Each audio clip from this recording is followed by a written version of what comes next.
bulungi naye akaseera kano ke katuufu okufuna ekyo ekituufu ekiva mu Edrisa Musuuza. Nga sinnabakwaniriza bibuuzo byammwe, ngenda kusooka okuwaayo eddakiika entono eri Eddie Kenzo ababuuzeeko okusookera ddala, ate oluvannyuma abeeko ebigambo bitono byatuyitiramukko, then oluvannyuma nja kuwa abantu ab'enjawulo omukisa okubuuza. Naye njagala okusaba ebibuuzo byaffe bijja kuba bimpimpi, naye akaseera ko bakanaba katuuse nja kuba nga mbaluŋŋamya bulungi. Nsanyuse nnyo balaba Ssebo Eddie Kenzo, buuza ku bagenyi bo bano, ate era obayitireyitiremu ku nsonga ezimu ku lwaki walowoozezza nti kirungi olunaku olwaleero okwogerako naffe. Assalamu alaikum warahmatullah. Alaikum salam warahmatullah. Balamusiza mwenna era nga nsaba okubaaniriza mwebale kujja. Nsaba Mukama Katonda abaddizeewo ffenna atuwa omukisa mu ngeri emu oba endala, ate era tuddeyo bulungi mirembe insha Allah. Ndi musanyufu nnyo okubalabako wano mwenna mu bungi bwe muti. Mukama wa buyinza. Nja kusooka n'okubeebaza obuwagizi bwammwe bwonna bwe mumpadde mu mbeera eno embeeredde enzibu ennyo mu bulamu bwange. Mbadde challenge nnyo okuva famire yange lwe yasasika, nga mwe temunaba na kukimanya naye nga nze nkimanyi ng'omuntu omu. I've been going through a lot. Naye ndi wano ndi mulamu alhamdulillah. Nebaza Mukama olw'obuvumu bwampadde, ate nemmanya nti buli kimu kibaawo for a reason.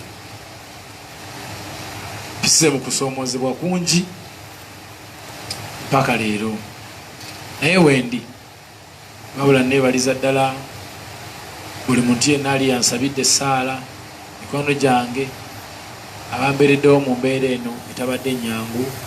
Munno mukabiye munno ddala, mwebale nnyo, mwebalire ddala, ndi musanyufu. Era nsaba okwebaza abakwano bange abankimako entebe nga nkomawo n'awaadi. Mwebale nnyo, mwebalire ddala. Mwana gw'omukwano ogw'ensuso, ekyo ekintu sisobola kitwala for granted. Kuviira ddala ku lunaku olwo obulamu bwange bwakyukamu mu ndowooza, nemmanya nti kati wadde bulijjo nkimanyi nti bino byebikola kati byange bwomu. Music wange afunibwamu nze, n'abamugula, n'abamuwuliriza, n'abamutunda okusobola okuliisa famire zaabwe, nakyo nkimanyi. Naye kati kyandaga nti ate n'abo abatatunda music abamuwuliriza, ate nabo nyina okubaako kye mbakolera mu bulamu bwabwe, baleme kunfunamu musical only, naye basobole n'okunfunamu knowledge endala esobola okubafuula abantu ab'omugaso mu maaso. Nga tukozesa inspiration, kubanga nze gwe batunuulidde, nze alina big following right now ku social media zange newasigadde wonna. So nyina okubeera omuntu obuvunanyizibwa ennyo n'engeri gye neetwalamu ebeera njawulo, kuba nakiraba nti abantu bano bonna baba basobola okuba nga banzikirizaamu, kitegeeza nyina okwegendereza ennyo engeri gye nkolamu ebintu ng'omuntu. Ekyo kyandaga ekifaananyi kirungi nnyo. Mwebale nnyo, mwebalire ddala. Ndi musanyufu okuviira ddala ku ntobo y'omutima gwange. Nafuna okusoomoozebwa bwe mwategeera mwenna nti omukulembeze w'eddiini gye nzikiririzaamu yayimirira ku mukolo ogwa ex wange mu maaso g'omwana wange n'abawagizi bange ne ba enemy bange abaaliwo awo bamonkari, n'avaamu ekigambo ekitali kirungi. Ate nga muntu y'omu nayogerako naye ku ssimu ne mwanjulira nti famire yange erina obuzibu, n'angamba bijja ttereera, beera mugumu. Ye muntu y'omu ne bamubuuza abaana oboogerako ki, n'agamba sirina kye mboogerako, baana ba busiraamu. Ate muntu y'omu n'ajja ku mukolo ate n'agamba wawona wali weekute ku kisogasoga, in fact oli musiru gendo wase nnyoko. Kati neŋŋamba ate bwe nayogera naye ku ssimu n'aŋŋamba tofayo bijja ttereera. Gwe baabuuza n'agamba abaana ba busiraamu sirina kye mboogerako, ate yagambye nti wawona wakubala ekola decision into nakitunulamu nenkifumiitiriza neŋŋamba lwaki ekintu kino kiri kiti ekintu ekyo kyakasuka ebirowoozo byange wala nnyo nali nnumu okuba nti nvumiddwa maama wange kuba buli zibu kyenfunye mu nsi eno nkifunyirwa maama wange singa yaliwo osanga nandibadde someone better naye ate nga mu kulumwa nfumiitiriza lwaki omuntu ono statements ze zikyuse ekyo nakyo nakirowooza nnyo ansa sinagifuna naye naawe ali eyo oyinza ofumiitiriza maybe ansa oyinza ogifuna nze ekyannemye naye ng'ate mulilla nasalawo nsabe Allah antaase musonyiwe era nensalawo nemusonyiwe kubanga Allah yasinga okumanya era Allah yawo ekintu ekyo nze nakifunamu ekyokuyiga nga wadde bingi bye sinaba kumanya sinaba kutegeera lwaki statements ze zakutuuka ku level eyo but still I learned something namanya bannange be baani abatali bannange be baani namanya ensi kyeki wajentwala nejendaza kyokuyiga nebaza abawagizi bange bwe nali ku live nga nkaaba ennaku enzita nakozesa ebigambo omuli n'ekya gavumenti where are you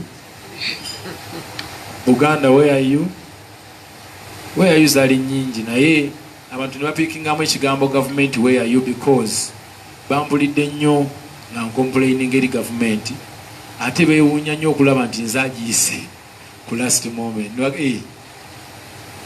kyabeewuunyisa naye nga mu ekyo nali nnyina okugiyita nga wadde nkomplaining eri gavumenti naye ate nkimanyi bulungi nti gavumenti entwala I'm just a complainant as a citizen but I'm not fighting the government wabula nkomplaininga ne mbagamba nti siri mu mativu wano ne wali mbadde nsaba mukyuseemu naye nga mbadde ebbanga lyonna sibavuma sibalwanyisa siboogerera mafuukule wabula nga mpunkomplaininga mu luyimba lwange biwoobe nagimba neŋŋamba nti biwoobe eno kubanga era namwe mubiraba omuntu waba asobola okuwanika emikono ate ne basigala nga bakyamukuba nga asirendalinze ekyo kiba kiraga kifaananyi kirala mwabiraba that's a questions we have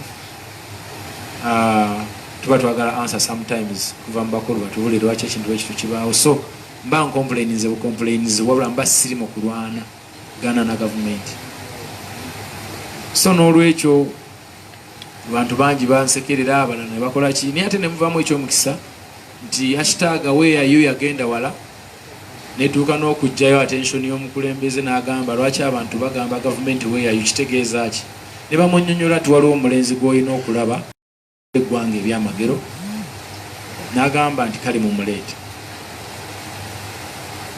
bw'abanga omukulembeze yampita nali sisobola kugaana nga wadde abantu abamu bakitutte bubi kubanga omukulembeze w'eggwanga ye mukulembeze w'eggwanga lino muzadde mu myaka ate mukulembeze mu bufuzi kubanga obufuzi buweebwa katonda teri bufuzi butava eri katonda we have to respect if you respect God you have to respect the leader if you respect parents you have to respect an elder I cannot deny the invitation mpozi mwogamba nti mba muguddeko olutalo lwa Naggomola and I don't think I'm ready okulwana ne gavumenti nze ndi omu eri state I don't think I can even win so sobola kujemera muntu mukulu ate sobola kujemera muntu katonda gwe yalonda katonda yamanyi lwaki omuntu oyo waali era akyali so nali nyina okugenda kubanga okugenda kwange ate kuyamba naddala abantu abanfollowinga ti omwana ali eyo yayegomba Eddy Kenzo bw'alaba ekifaananyi nga Kenzo alina omukulembeze w'eggwanga naye kimuwa amaanyi okukola nga agamba nange wande ndituuka ku muntu oyo nga nkoze nnyo it's a challenge to all of us I think it was a good thing and I thank God for that I don't think I made a wrong decision I feel so blessed to meet the president and we exchange something nayogera naye nambuuza ebibuuzo byambuuza lwaki onvuma nemubuulira lwaki nemugamba era nali sivuma wabula nali nkomplaininga era bwe bagenda okuanalyzinga music wange nga temuli kivumo wabula mulimu complain so awo wetuli navaayo namunyonyola nti munnange nno nze manja era nanyagibwa, naŋŋamba ekyo tujja kukimala. Naye mugamba naye video zenkola ziri expensive, nzize ntoba nzekka, naye I believe nti si yange nyina we njituusizza, kubanga nyina we ntuuka ng'abantu abamu bali tebamanyi nti Uganda nsi, era nga bw'obagamba nti Uganda bakubuuza eri Nigeria, kiri mu Nigeria oba kirimu, naye ne bategeera nti actual ensi erina ne flag, erina n'abantu abalungi abagezi. I think I deserve something. I deserve a token of appreciation.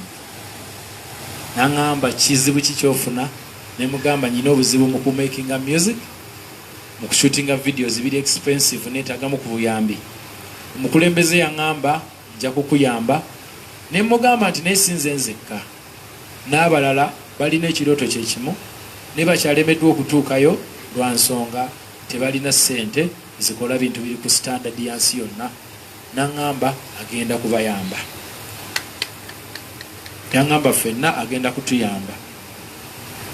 So byebyo byange awo wetuli neyanza. Kenzo, ndowooza ebimu ku bibuuzo ebibadde bitambula bibadde mu nsonga ezo. Owa president wakimayo ki oli wa people power? Lwaki wagenda ewa president ng'oli wa people power? Ebibuuzo bibadde bingi. Ekyo kibuuzo nsobola kiddamu. Ekyo sooka okiddemu. Nze mbagira people power naye siri munnabyabufuzi. People power kyansanyusa. People power, our power. Amaanyi g'abantu ge maanyi gaffe. Kirowoozeeko. Tekitegeeza mbu ate nze ndi wa DP, ndi wa FDC, ndi wa NRM.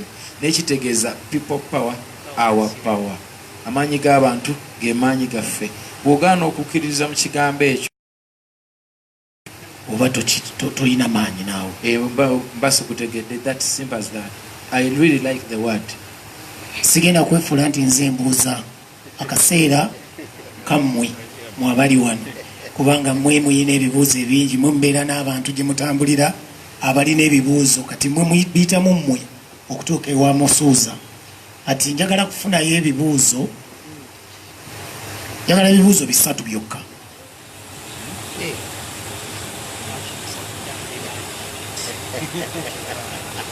Kantandike n'omukyala.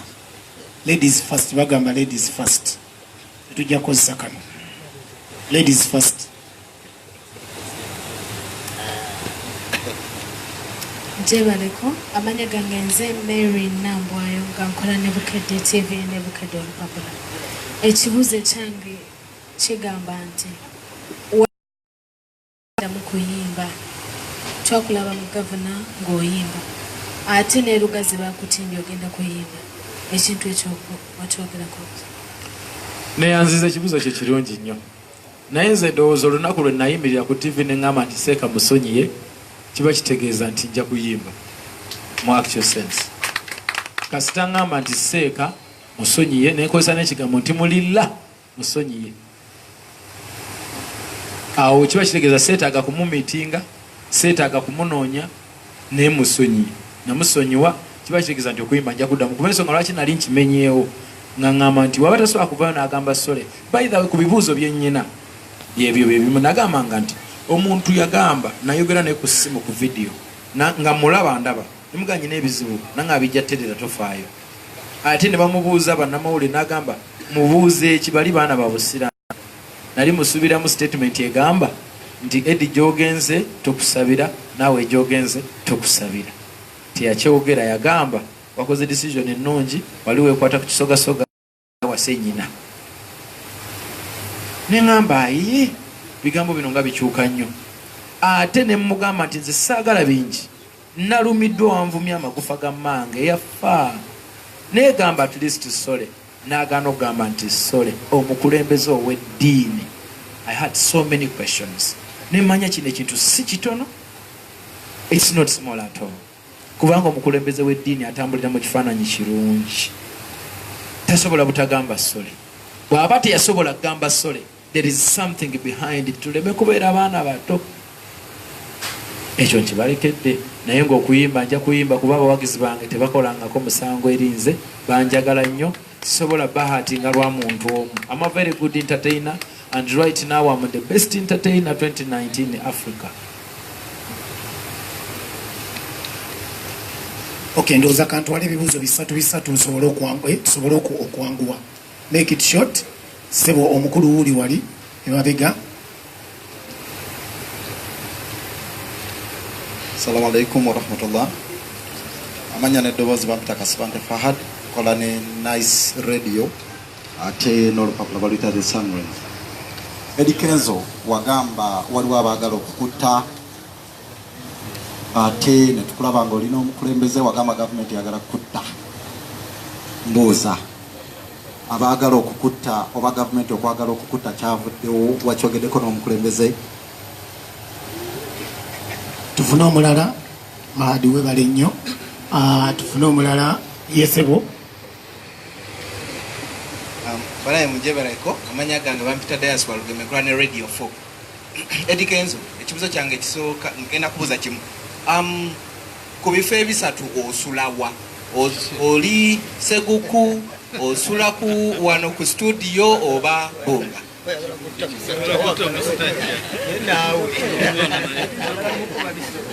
Okay. What Yesebo buuza. Nzima ya Geoffrey nkola ne Mon TV ne Radio Sapiensia. Eddie Kenzo zize nkola byentakera ng'ogamba nti oba oli obebe kulu lwagenda omukulembeze w'eggwanga tayogera bibaluma n'ebimu ku byo bweyogerangako yo copyright okubanga eteekebwa mu nkola wano mu Uganda abayimbi ne baba nga bafuna mu music waabwe. Naye okusinziira ku byoyogedde ku ebyo ebimu ebyakutwala omukulembeze w'eggwanga teyogedde ku kya copyright ate nga oba oliawo yalibadde ensonga enkulu yalibadde ku mwanjo erimu abayimbi. Webale nnyo kasookaddemu ebyo tandika n'ekyakasibante Muhammad Nice Radio agambye nti nno abaagala okutta wakitereezezza.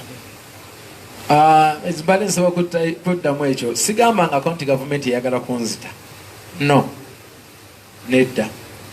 Naye okusinziira bwe mbadde nzijangata statements ezingambibwa abantu ab'enjawulo, nfunye statements nnyingi nnyo nga baŋŋamba okuntuusaako obulabe. Nabayita ba mafia, nakozesa ekigambo mafia kubanze nakulanda ba movie nga ba mafia be batta abantu abatalina musango. Nagamba ba mafia. Naye nammwe abali bwe muba mutandise okutunuulira ensonga zino, abantu abakyusa zi statement, abantu abagwira beti, abantu abakola bati, bwe muba muliyo nga mulaba social media, oli n'avayo n'akugamba nti genda owase nnyoko, oli n'avayo n'agamba yalyose n'amuvuma.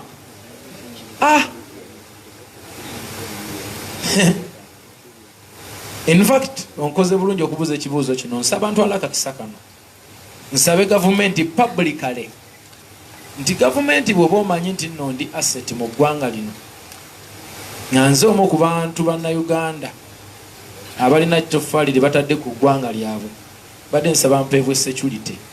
Nsaba obabeerayo abakulu ba gavumenti abalaba, nsaba security enkuume, kubanga na wano we nagenza okulaba muzeeyi era waliwo statement ezafulumye nga zigamba nti Kenzo bw'atuvaamu tugenda kumutta.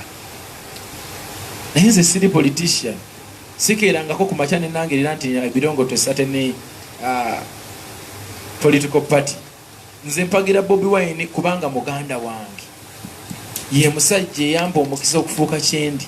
Nyina ensonga lwaki muwagira, okitegeera. Simuwagira lwakuba is a politician. I support my brother on a brotherhood basis, okitegeera.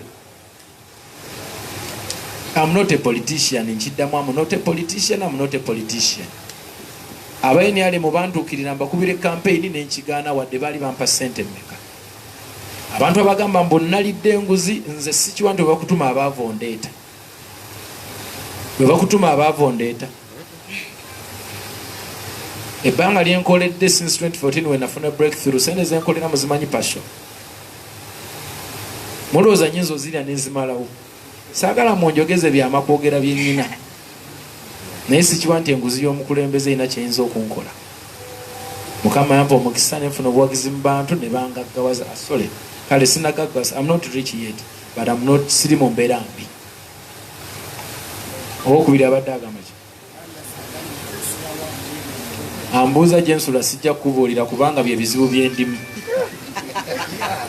Era nsaba gavumenti empa obukuumi ku mbeera eyo. Nsaba obukuumi nno obw'amaanyi nga ne public yonna ekimanyi. Abawagizi bange nsaba munsabire ku bukuumi eri gavumenti. I'm not safe. Mayanja mmono ogambye ku kya copyright. Copyright eno abantu ffenna tugitegeera lwaffe. Naye nze nyina engeri gye ntegeeramu copyright ng'omuntu Eddie Kenzo. Ekintu ekitunyiga si copyright. Kubanga copyright already erimu active ensi ne internet yafuula dda copyright active. You only need to submit your music in the right platforms. Does it make sense? You have to submit your music in the right platforms. Tulina TuneCore, tulina baani, tulina bo HD, tulina ba BMI, tulina baani. Go and submit your music to the right platforms. Your music will be claimed and you will earn money. Naye bwe tudda mu kintu kye bayita promotional rights. Mulimu kye bayita promotional rights. Nti abantu abamu naddala ababe computer abamu, they have to, but DJ music ono balina omuspreading. But on local basis, waliwo abantu be bayita bano bawasula bali babayita bani? UPRS. UPRS kigikakatako okusololeza abantu sente zaabwe nebawa embalirira nebawa bweyina okuzibawa. Nfe abantu abamu tetukkiriza na UPRS kubanga etubbidde emyaka mingi. Eyo gye tulina okukwatako mu ng'ensi nga Uganda neyita UPRS n'abayimbi nebatuuza ogwo omusango ne guggwera awo. Waliwo ebintu nga birina kuggwera ku mutindo gwa Uganda. Bwe kidda mu copyright, copyright erimu active already. Gwe submitting a music we watuufu, music wajja kubeera claimed and you will earn money. President bwe nabadde njogera naye nadde sobola mugamba kintu ekyo kubanga copyright erimu active already. Wano mu Uganda bwe tuligamba tutandika okukola copyright nti abantu tebaddamu okukwata ennyimba zaffe oziwuliriza mu ssimu, tebaziwuliriza ku radio, tebawuliriza awa, kigenda kuwa omwana upcoming obuzibu kubanga okimakinga kigenda mubeerera kizibu nnyo. Tugenda tuka ekiseera tubeere nga Kenya kuba bagifuula active naye badijje basinga n'abayimbi amaanyi olw'ensonga music w'abayimbi tavuga. Okimakinga kizibu kuba music n'omuntu ate omuteeka ku ssimu, music omuntu ate omusharinga ku WhatsApp. Mbadde nsaba music tumusubmitting mu right platforms, acclaimingibwe by internet wano mu bantu atambule for promotion. Simanyi oba kyenjogera mukitegedde naye ekyo nadde sobola kigamba president olw'ensonga kyensobola ogamba president oba abantu bonna batukulira nti bayite UPRS bayite n'abayimbi tutuule tusolovinga ensonga eno kuba sente zaffe UPRS zeezibba on a local basis. Okitegeera nze saasoma nnyo simanyi bintu bingi kanjogerere ku level yange ey'omuntu w'owansi, siri professional mu bintu ebikwatagana n'amateeka n'ebirala. Naye president bwe nabadde naye namugambye nti abayimbi beetaaga obuyambi okusobola okushutinga video eziri international. Ekyo nakimulekedde era naŋŋamba agenda kutuyamba. Buyambi bwe tulinda saasase ndi musasi.